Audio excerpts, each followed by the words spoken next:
Hello दोस्तों, आप लोग का पुनः साइंस के स्टैटिक जीके में स्वागत है। चलिए आज का पहला क्वेश्चन देख लेते हैं और इसी तरह का क्वेश्चन बार बार एग्जाम में पूछे जाते हैं।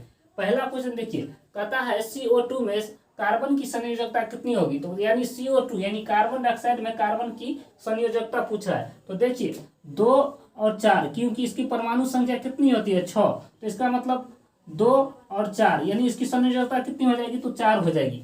अगला देखिए, कहता है रेडियम खनिज प्राप्त की जाती है। तो जिससे यूरेनियम प्राप्त की जाती है उसी से रेडियम खनिज भी प्राप्त की जाती है, यानी पिच ब्लेंड से जो क्या प्राप्त की जाती है, तो रेडियम खनिज प्राप्त की जाती है। अब देखिए रेडियो एक्टिव तत्व है, तो प्लूटोनियम, यूरेनियम और थोरियम, या तीनों के तीनों रेडियो एक्टिव तत्व है और इससे जो है अल्फा बीटा गामा किरण निकलते हैं। अब देखिए अगला क्वेश्चन देख लेते हैं, बड़े परमाणुओं वाले तत्वों से बने बंध होते हैं। यानी जो कि अगर छोटा परमाणु रहेगा तो इसके बीच में जो बॉन्ड रहेगा उसमें क्या रहेगा, मजबूत बॉन्ड रहेगा, ठीक है। लेकिन अगर यही परमाणु बहुत बड़ा रहेगा तो इसके बीच में अगर बॉन्ड क्या हो जाएगा, तो बहुत कमजोर हो जाएगा।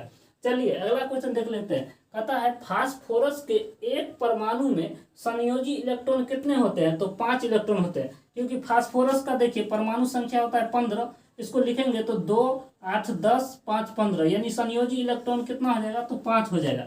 अगला देखिए, कहता है A3O4 में A की संयोजकता कितनी होगी। तो देखिए अगर कोई यौगिक दिया हुआ है, अगर वो यौगिक दो को संख्या में है, तो यानी इसका देखिए अगर पूछेगा संयोजकता तो ये वाला ले लेंगे, और अगर इसका संयोजकता पूछेंगे तो यह वाला ले लेंगे। तो देखिए पूछ रहा है A का, तो A का बगल वाले से ले लेंगे, यानी ऑक्सीजन से ले लेंगे, तो A की संयोजकता कितना हो जाएगा, तो 4 हो जाएगा।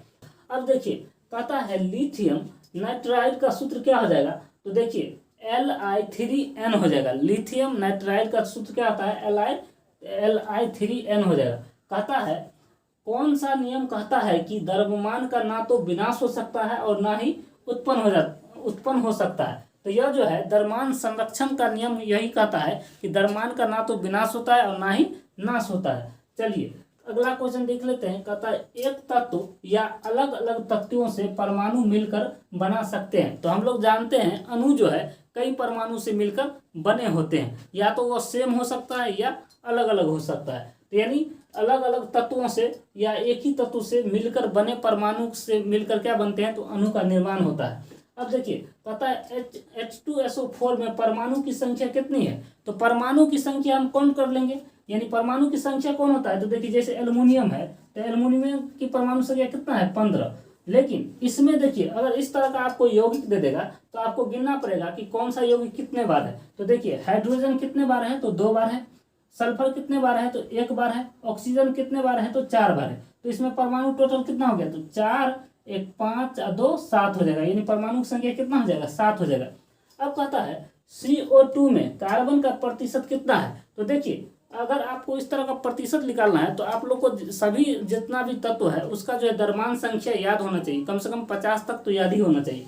देखिए कहता है CO2 में यानी कार्बन का जो है परमाणु संख्या होता है 6, जबकि इसका द्रव्यमान संख्या कितना होता है, 12 और 14 भी होता है, लेकिन हम 12 लेंगे। उसके बाद देखिए ऑक्सीजन का परमाणु संख्या कितना होता है, 8, और इसका द्रव्यमान संख्या कितना होता है, 16 होता है। तो देखिए लेकिन ऑक्सीजन यहाँ पे 2 है, तो इसका मतलब इसका पहले द्रव्यमान संख्या निकाल लेते हैं। तो द्रव्यमान संख्या हम पहले निकाल लेते हैं। तो देखिए द्रव्यमान संख्या यानी CO2 का कितना हो जाएगा। तो देखिए कार्बन एगो है तो 6 दूनी कितना, 12 हो जाएगा, प्लस ऑक्सीजन कितना है, तो 2 गुना कितना है, तो देखिए 8 दूनी 16 है, तो 16 से गुना हो जाएगा। तो यानी 12 प्लस 16 दूनी कितना आ जाएगा, 32।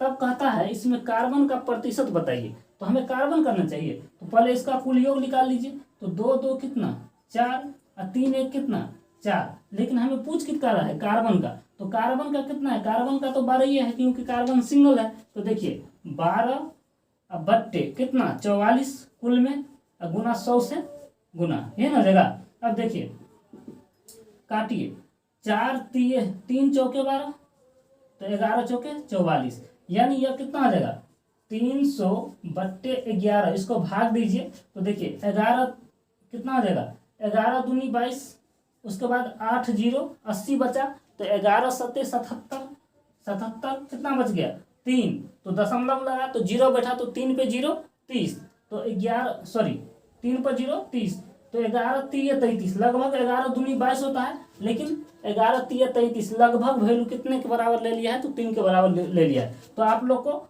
ये समझ में आ गया होगा। आज का क्लास कैसे लगा क्वेश्चन आप लोग बताइएगा। फिर से अगले क्लास में भौतिकी का क्लास लेके आएंगे। आज रसायन का था, पिछले क्लास में जीव विज्ञान का चला था।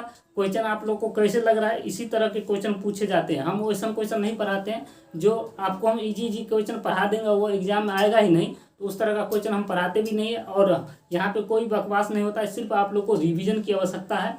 तो जिस लेवल का क्वेश्चन पूछा जाता है उसी लेवल का हम आप लोग को रिवीजन बार बार करा रहे हैं। तो आज के लिए इतना ही, मिलते हैं नेक्स्ट वीडियो में, तब तक के लिए जय हिंद जय भारत।